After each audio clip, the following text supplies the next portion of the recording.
For modern civilization, data is not just information, it is the new oil, and the cloud is the refinery.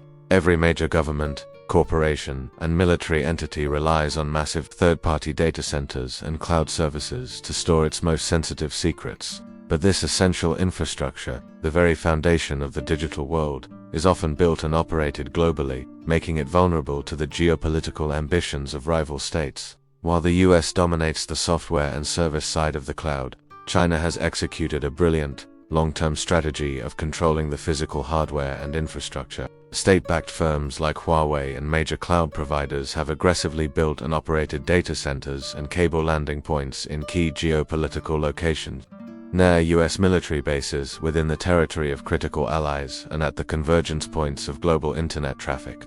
This is a deliberate, strategic play to control the actual pipes and storage facilities that the world runs on. This creates a terrifying red zone scenario. The US may trust its own cloud providers, Amazon, Microsoft, but those providers often store data in facilities located outside US jurisdiction, in countries where local laws can be overridden by the influence or direct demands of Beijing.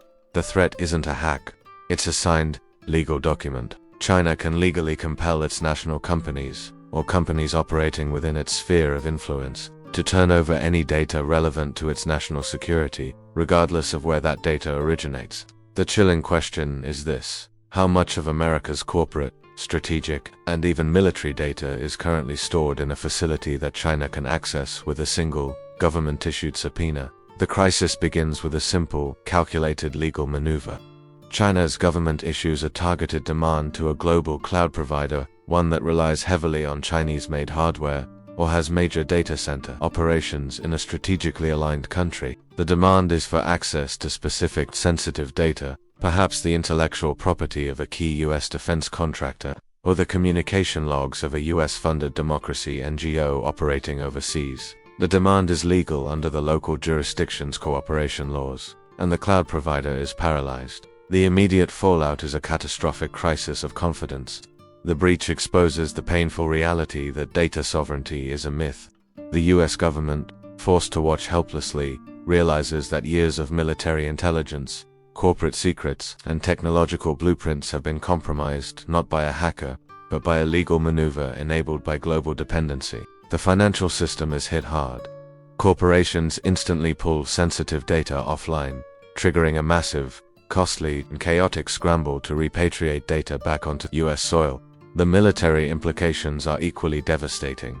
US troops deployed overseas rely on global data links and often utilize commercial cloud services for logistical planning and non-classified communication. The attack reveals that the enemy has had a persistent, quiet presence inside the US operational structure for years. This is a strategic humiliation, forcing the US military to immediately sever ties with certain global providers and undertake a full-scale review of every piece of data held outside the direct control of the Pentagon. China has successfully leveraged the openness of the global internet to conduct the ultimate act of digital espionage and economic extortion. The fallout from the data center crisis triggers an irreversible shift in the global architecture of the internet. The concept of a single, unified global cloud dies. The US recognizes that it must prioritize sovereignty over efficiency. The long-term consequence is the creation of a digital iron curtain.